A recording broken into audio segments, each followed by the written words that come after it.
mandava vídeos da pregação. Não importa, se o cara quer aprender, vá lá, entendeu? Pelo menos a gente fala do nosso problema. Nós falamos sobre o nosso Arão. Lembra que eu falei, Moisés foi chamado por Deus? Vê se você lembra, se você não lembrar, é a sua hora. Moisés foi chamado por Deus em meio a algo muito improvável, que foi uma sarça ardente no deserto, que pegava fogo e não se acabava. E ele começa a ser chamado por Deus para libertar o povo. Eu vou começar dando os dados aqui. Esse povo entrou no Egito por causa de José. Isso aí também na reunião de jovens. Entrou no Egito por causa de José. Eram 70 pessoas, a Bíblia descreve em Gênesis. Então, 70 pessoas da família de José. Depois de 400 anos, incluindo escravidão e o tempo que José estava, esse povo se transformou em simplesmente 2,5 milhões.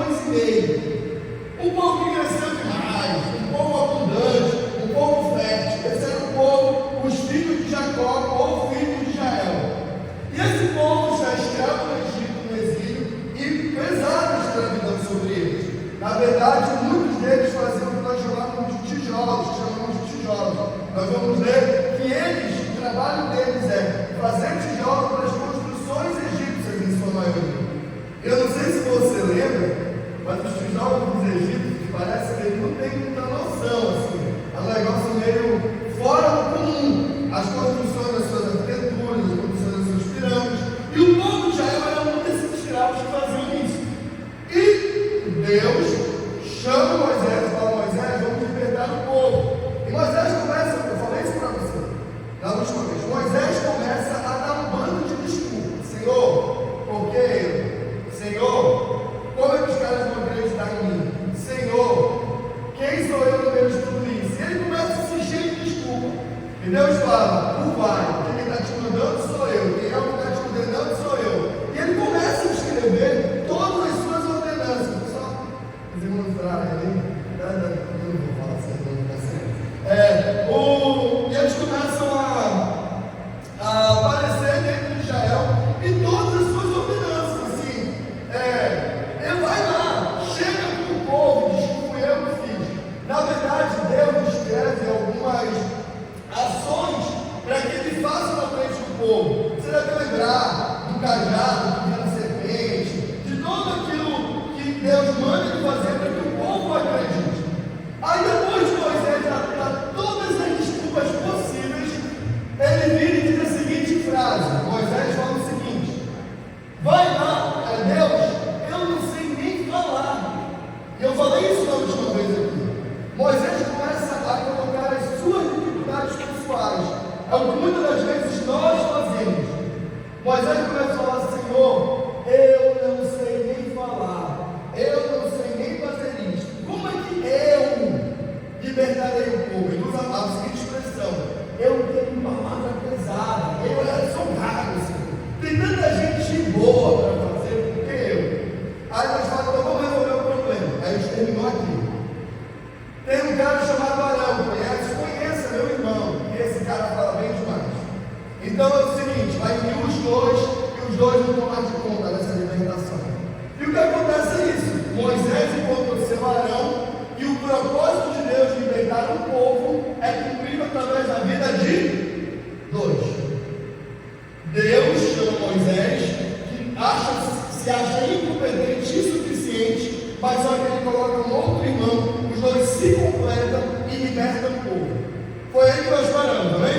Então nós vamos continuar hoje. Se você trouxe seu texto bíblico, abra o seu texto bíblico em Êxodo, capítulo. Como é que está valendo, gente? Eu estou meio preguiçoso, gente.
estavam orando, a Bíblia escreve que Deus ouviu o clamor dos israelitas. Então simplesmente eles olham e falam, mas como é que a gente vai saber que é vocês? Aí fazem aquelas maravilhas que nós escrevemos a última vez, e o povo começa a acreditar que Deus sim chamou Moisés e Arão para libertar o povo, então está resolvido. Então vão agora aqui a Faraó para libertar o povo. Eles chegam na frente de Faraó, isso é muito bacana. Eles falam, Faraó, é o seguinte, liberta o nosso povo. Nós estamos aqui, amando de Deus, liberta o nosso povo. O Deus nosso, Todo-Poderoso, está mandando o Senhor libertar o povo. E a Bíblia descreve que Deus endurece o coração de Faraó, e Faraó desdão, e não só desdão, ele meio que coloca um peso negativo sobre o povo. E essa é a leitura que eu quero começar hoje, a nossa noite. Vamos lá. Êxodo 5, versículo 6 diz o seguinte: naquele mesmo, capítulo 5, versículo 6. Naquele mesmo dia, Faraó deu uma ordem aos feitores do povo e aos seus capatazes, dizendo: daqui em diante, não forneçam mais palha ao povo para fazer tijolos como antes, que eles mesmos ajudem para si a palha, mas exijam dele a mesma quantidade de tijolos que antes eles faziam. Não diminuam o que eles devem fazer, não diminuam a cota. Eles estão desocupados e por isso estão gritando: vamos e sacrifiquemos ao nosso Deus, e ponham mais serviços a esses homens, para que se mantenham ocupados e não tenham ouvido a palavras mentirosas.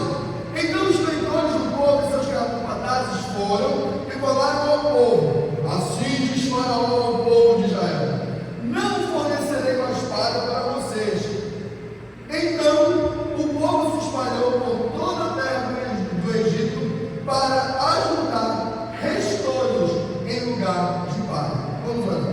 Deus, muito obrigado pela tua palavra, Senhor. Muito obrigado porque ela tem sido luz e direção para a nossa vida. Faça com que aquilo que ministraste aos nossos corações, não ao meu, mas de alguns irmãos, sejam colocados neste momento em terra fértil no coração dos meus irmãos. Assim que eu peço, aleluia, por Jesus. Amém. Aí esse texto fala que Moisés e Arão, imagina, Moisés e Arão conseguiram convencer o povo todo. Pessoal, eu vou usar um termo política, mas não tem nada a ver com a política. Eles simplesmente foram os candidatos que pegaram 100% da população. E o povo está lá. Chegou os nossos libertadores, Moisés e Arão, mandados por Deus. Eles chegam para o Faraó e falam: Faraó libera, Faraó não libera. E pior, o Faraó ainda fala o seguinte: eu acho que vocês estão com muito tempo livre, estão muito desocupados para ficarem querendo fazer sacrifício para o povo de vocês, pensando em libertação. É o seguinte: chamou todos os capatazes e falou: a partir de hoje nós não daremos mais palha. Não sei se você sabe, mas a palha é o resto da colheita, tá? É o que fica da colheita que eles usavam para o fogo do tijolo. Para fazer fogo, para fazer tijolo era a palha. Então a partir de hoje nós não daremos mais nem a palha. Está faltando, está com muito sobra de tempo. Vocês farão a mesma quantidade de tijolos, só que agora vocês buscarão a palha. Então, já que vocês buscarão a palha, ainda virou para os capatazes: não deixem de diminuir o número de tijolos. Eles têm que continuar fazendo o número de tijolos, mas mais ainda tem que buscar a palha. Aí o povo ficou desanimado. Os versículos posteriores é essa. O povo vira para Moisés e Arão e fala: não estou entendendo. Vocês vieram para nos libertar e simplesmente está mais pesado para a gente. Nós já trabalhamos demais, nós já fazemos um serviço muito pesado, e vocês que vêm para nos libertar, vêm em nome de Deus, nós acreditamos em vocês, e simplesmente o que está acontecendo é o contrário, estão nos escravizando mais. Imagina, nós na situação dos caras, dos irmãos, dos israelitas, faríamos a mesma coisa. Nossos antepassados estão mais ou menos escravizados há 400 anos. 400 anos, nossos avós, nossos pais, muitos morreram por tanto trabalhar. E vem dois homens falando por Deus. Nós acreditamos nesses dois homens que foram mandados por Deus. E quando que é para nos libertar, o peso fica pior. E a gente agora tem que procurar a palha. A Bíblia diz, fala que nós também a palha. acha um restolho de palha. É a parte mais significante, é o que sobra do que já sobra. Que a palha, no final das contas, é uma sobra da colheita. Lembra da cultura do milho, a palha, tem aquele boneco que ela assusta, feito de palha. Essas coisas é da plantação. E a Bíblia tirando de Moisés e Arão vão até Deus. Isso está tudo no versículo 6 até o versículo 7, 8, vai falar sobre o capítulo 6, 7, 8, vai falar sobre isso. E eles vão a Deus e falam: Deus, eu estou entendendo. Tu falaste que nós seremos libertos. Nós fomos até Faraó e ele não cedeu. E Deus fala: eu endureci o coração dele. Mas agora prepare-se, porque eu mostrarei o meu poder e vocês não sairão somente por sair, mas sairão com riquezas do Egito. E a Bíblia descreve que Deus dá ordem a Moisés e a Arão. É muito linda essa história. E fala, e derrama sobre Israel 10 pragas. E é muito forte, porque cada praga, uma mais louca que a outra. Assim. Nós estamos falando de um dos maiores impérios da época ainda. O Egito é um grande império. Tanto que a sua monstruosidade de arquitetura mostra isso até hoje. E um rei que não leva muito desavença, chega 2 anos e fala: nós vamos derramar pragas sobre ti. E a Bíblia descreve, não a Bíblia descreve, mas os historiadores contam que cada praga que foi derramada sobre o Egito era simplesmente para atacar um deus dos egípcios. Desde a praga dos gafanhotos, das rãs, das doenças sobre o corpo, todas as pragas foram para deuses do Egito, para apontar aos egípcios que existia um Deus mais poderoso que eles. E o mais bacana disso é que envolvem 9 pragas. E as 9 pragas, Faraó treme, mas não sente. Porque Deus estava preparando uma aula para nos ensinar. E vai ser a conclusão de toda essa noite. E eu quero que você imagine a importância da 10ª praga. A história é assim. Depois de fazer as 9 pragas, Faraó, vamos? Não seremos. Isso está até o versículo, capítulo 11. Nós vamos falar sobre as 9 pragas. E o capítulo 12, já no meio dele, Deus fala: derramarei sobre Israel a 10ª praga. E a 10ª praga será assim: eu alcançarei todos os primogênitos de tudo, do povo de Israel, desde o sacerdote até a mulher que morre, até o homem que morre no moinho, até os animais. Todos os primogênitos serão mortos quando der mais ou menos meia-noite. E assim foi meio assustador, porque era uma praga que mexeria num dos bens que nós até hoje achamos muito importantes, nossas famílias, que nós não só achamos importantes como são muito importantes. E a Bíblia descreve que Deus dá a direção no capítulo 11, só que no capítulo 12 eles vão descrever como é que isso vai acontecer. E nós vamos fazer a nossa última leitura, será no capítulo 12, e logo após nós vamos emendar já toda a história junto com a ceia. E eu queria que você abrisse a Bíblia no capítulo 12 e prestasse muita atenção no que nós vamos falar. O Senhor disse a Moisés e a Arão, versículo 1, do Egito, assim: este mês será para vocês o primeiro mês do ano. Falem a toda a congregação de Israel, dizendo: no dia 10 deste mês, cada um tomará para si um cordeiro, segundo a casa dos pais, um cordeiro para cada família. Mas se a família for pequena para um cordeiro, o chefe de família convidará o seu vizinho mais próximo, conforme o número de pessoas, conforme o que cada um puder. Por aí vocês calcularão quantos são necessários para o cordeiro. O cordeiro será sem defeito, macho de um ano, podendo também ser um cabrito. Vocês guardarão o cordeiro até o 14º dia, e todo o ajuntamento da congregação o matará no crepúsculo da tarde, no entardecer. Pegarão um pouco do sangue e o passarão nas duas ombreiras e na viga superior da porta da casa de quem está comendo, de quem os come. Naquela noite comerão a carne assada no fogo, com pães sem fermentos e ervas amargas. Não comam do animal nada cru, nem cozido em água, porém assem no fogo a cabeça, as pernas e as vísceras. Não deixem nada do cordeiro pela manhã, porém o que ficar de manhã, queime. Versículo 11 para mim um dos mais importantes. É assim que vocês devem comê-los, já prontos para viajar, com as sandálias nos pés e cajado na mão. Como depressa é a Páscoa do Senhor, porque naquela noite passarei pela terra do Egito, matarei na terra do Egito todos os primogênitos, tanto das pessoas como dos animais, e executarei o juízo sobre todos os deuses do Egito. Eu sou o Senhor. O sangue será um sinal para indicar as casas que vocês se encontram. Quando eu vir o sangue, passarei por vocês, e não haverá entre vocês praga destruidora.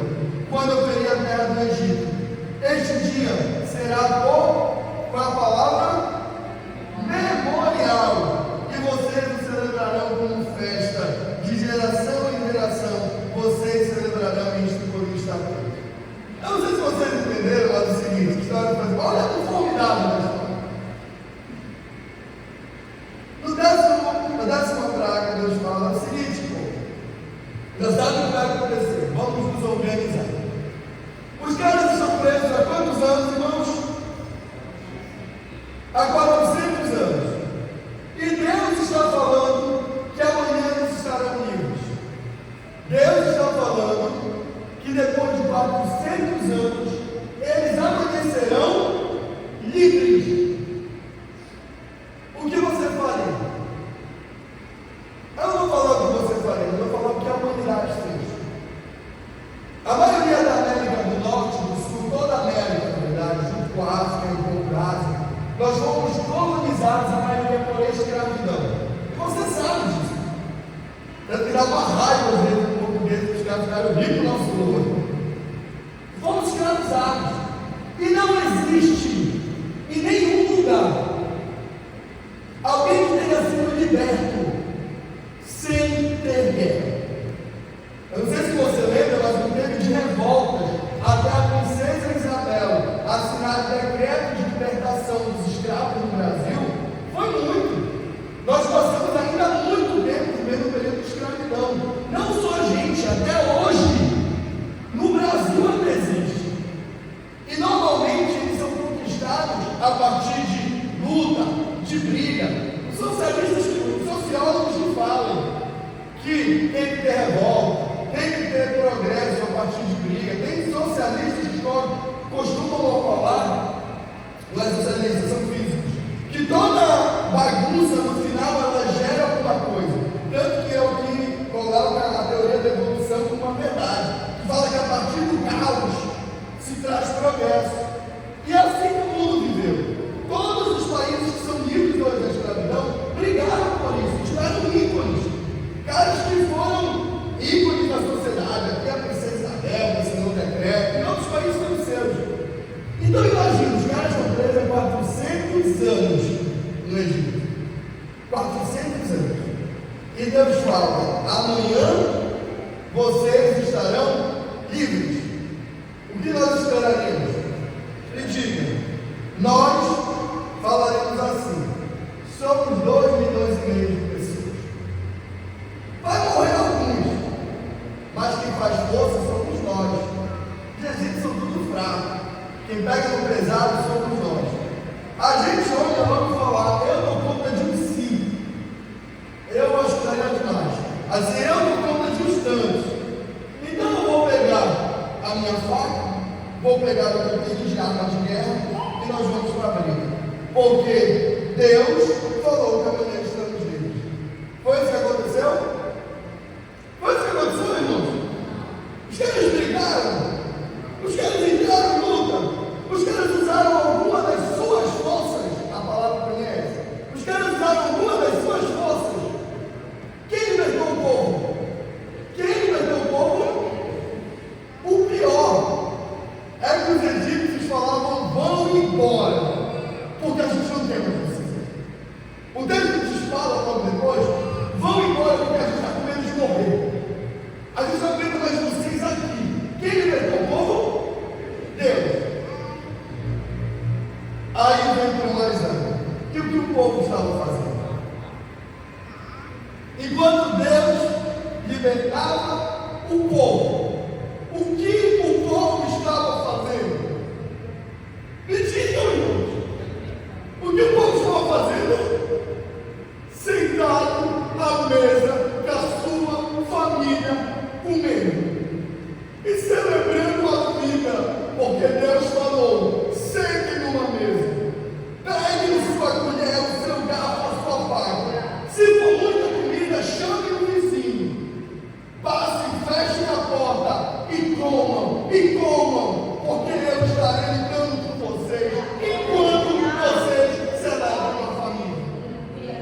O problema é que nós estamos a vida toda querendo pegar em facas, em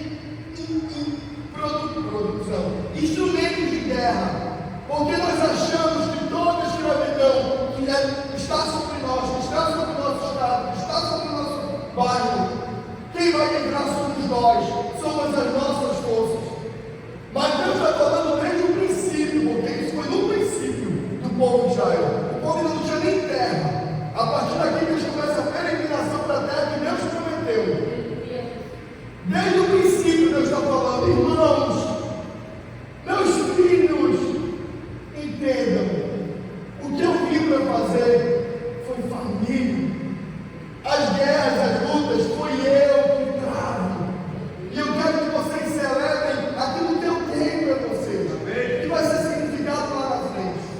Por isso que a gente entende o porquê de casa em casa lá em Atos.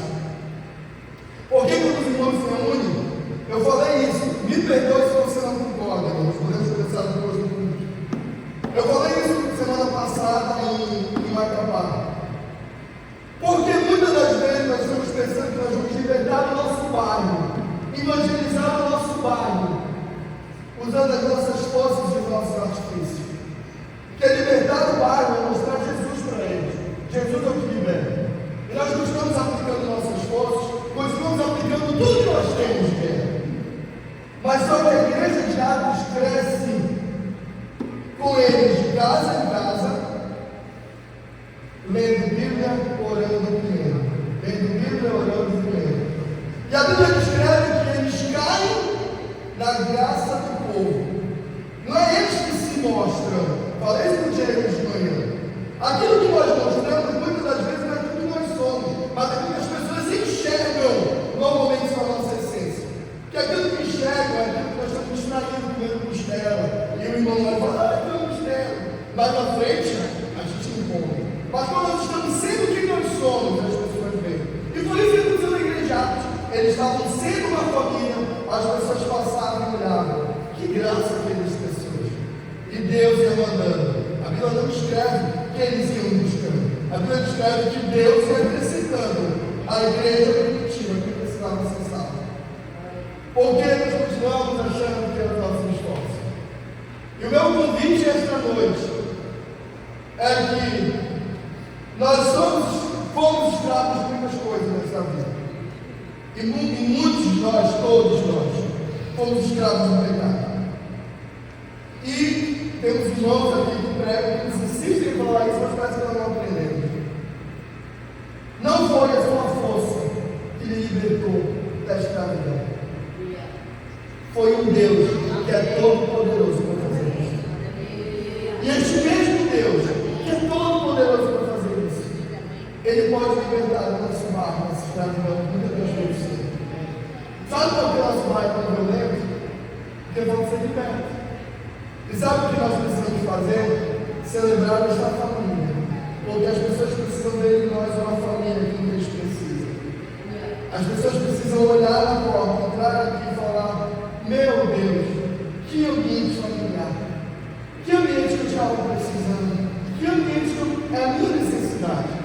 E aqui vamos se encontrar com a gente, fazer o quê? Comida. E vamos colocar comida. E vamos matar cordeiro. E se não der, por pouco a gente chama a gente para comer junto. E a ordem de Jesus Cristo de Deus foi: irmãos, mas comam de um jeito, e eu acho lindo isso, comam pronto para viajar. Estejam prontos para sair, porque quando amanhecer, vocês podem ir embora. Para onde eu propus? Porque nós estamos celebrando a alegria da família. Porque no dia que acabar isso aqui, irmãos, nós estaremos prontos para ir para morar no meu. Não sei se nós vamos entender, mas essa tem sido a nossa alegria de vida como comunidade. Celebrar esta família, e celebrar esta família, e comer junto, e se esforçar junto, porque no dia que tudo isso acabar, nós estaremos todo mundo junto com ele. E o mais lindo de tudo isso é a próxima falar: isso foi no Egito, Lucas. Fala muito tempo atrás. Já Jesus chegou. E Jesus ele conta uma história de um rapaz. Esse rapaz também estava escravo das suas próprias paixões. A Bíblia fala que ele gastou o dinheiro dele com tudo o que não prestava. Com meretrizes, com fardo, com tudo que não presta. E a Bíblia escreve que esse cara estava comendo. Não, ele não estava comendo, ele já estava desejando comer aquele gado, tão ruim que estava. E um dia ele fala: eu tenho Deus, eu tenho um pai, Deus é o meu pai. Eu tenho um pai que tem uma casa em que eu posso pelo menos servir como escravo. Você já ouviu essa frase muitas vezes na igreja? E ele vai até essa casa, e ele não precisa chegar na casa. Antes de ele chegar, quem o encontra? O pai. A Bíblia escreve que o pai corre. E quando o pai corre, ele fala só a primeira frase, que é muito importante entender o que ele fala. O que ele treina é: peguei o pai do céu e do para ti, não sou digno de ser chamado meu filho, chama os seus empregados. Só que o que ele consegue falar? Pai, peguei do céu e do para ti. Quando ele vai escrever, não sou digno, ele não fala. Ele treina, mas não fala. O pai corre. O pai não abraça. Mas fala: mãe, eu fiquei com você quando você veio cá, meu filho. Porque o reconhecimento e o arrependimento, isso é um pedido de Deus. Mas a falta de dignidade entenda. Nós não somos dignos, mas nós nunca nos deixaremos de ser filhos. Por isso que o pai não quer nos falar. Porque ele fala: vem cá, meu filho. Quer como é que termina a história? É engraçado quando termina a história, porque eu gosto do churrasco do filho. Como é que termina a história do filho próximo? Como é que o garoto volta ao seio da família? Como ele é liberto de tudo que ele estava vivendo? Diga, irmãos, é o pai sentando ele na cadeira e falando: meu filho, porque nós somos assim. Se o seu filho foi embora, eu falo, não tem filho ainda, mas pode ser comigo também. E depois de um bom tempo voltar fazendo tudo que o filho pródigo fez, você vai sentar numa cadeira e falar: agora ouça, meu filho. É isso. Mas como é que o pai faz? Meu filho, você estava morto, eu quero celebrar a vida. Você estava perdido, eu quero celebrar a vida. Olha só, vamos comer. Porque a vida, nunca vida toda, não consigo chegar. Desde o princípio da fundação, quando Deus vem a dar para comer com a Daniela, para estar junto com a Daniela, para sentar à mesa, não significa comer, significa estar junto. Claro que a gente come porque a gente tem uma fome saciada. Mas assim, é um negócio de estar junto. Por que a mesa não é importante? Porque a mesa não tem isso. A mesa não tem público. Isso é um bem que, de maneira indesenfreada, se tornou um mal. Por quê? Altar, no Antigo Testamento, era o local de sacrifício. Altar, no Antigo Testamento, era o local onde levavam para sacrificar. E hoje se tornou um local de idolatria.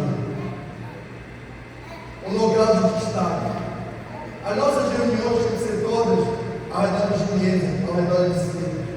Porque vocês precisam entender que o quem fala aqui, ou quem louva aqui, não tem nada mais do que você. Ele só é um irmão que está tentando nos guiar a algo. Então, por isso que Deus enfatiza a mesa. Por isso que quando Deus prega no segundo monte, ele vai fazer 50 e 50. Porque como era muita gente, ele quis fazer um rodão, né? Faz 50 e 50, faz em grupos menores. O nosso sonho como igreja, e nós vamos encerrar aqui, é terminar esse texto como um memorial, todos os dias, daquilo que nós somos. Um povo liberto, não pelas nossas forças, mas porque o Senhor um dia mandou nós descansar nele, que Ele estaria nos libertando de toda a escravidão e nos levando em direção a uma terra que Ele prometeu. A terra que um dia, o texto de Êxodo fala assim, os nossos antepassados, ou o texto de eles eram peregrinos, porque na época José, todo mundo morava em Canaã, só que eles eram peregrinos. Só que agora Ele nos deu como dons. O céu é o lugar onde nós estamos retornando, porque nós vivemos juntos. Amém. E assim eu fico muito feliz porque, nesse mês que eu estou pregando isso, mas assim, no nosso coração, a gente fala isso toda vez. Mas sempre bom, né? A gente fala isso toda vez. Mas semana passada, eu não estava aqui e foi tocada uma música. O que acontece ali na música? A música é essa daqui.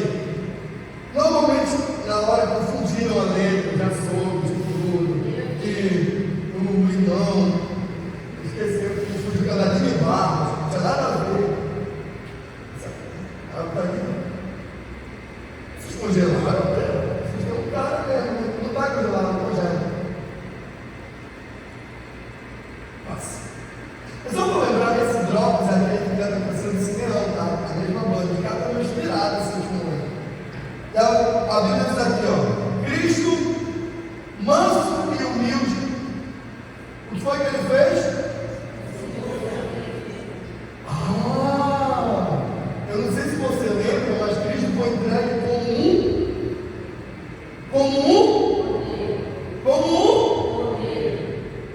tem tudo a ver a história, um cordeiro, um sangue que liberta e nos leva para uma nova vida.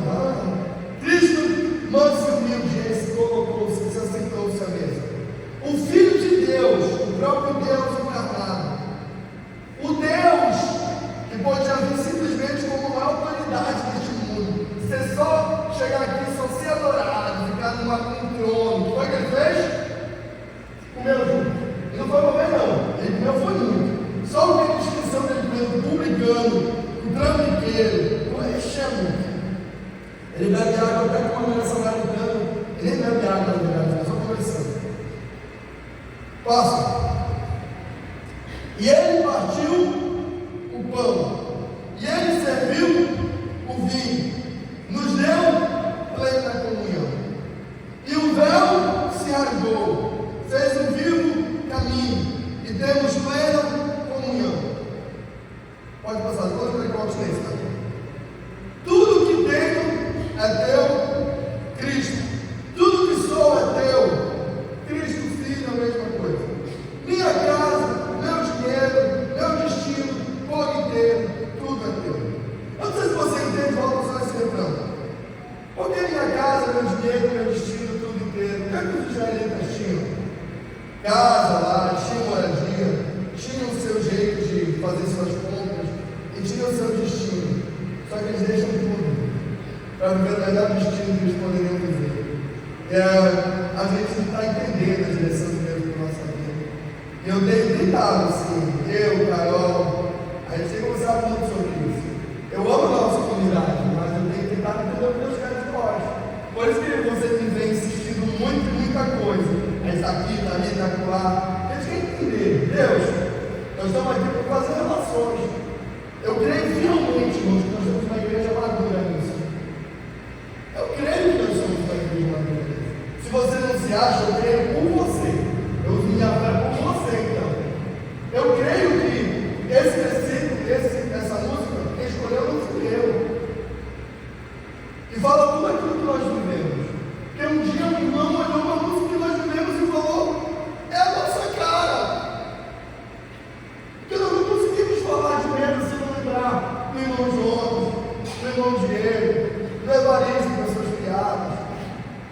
Eu estava dirigindo esses dias, a gente estava brincando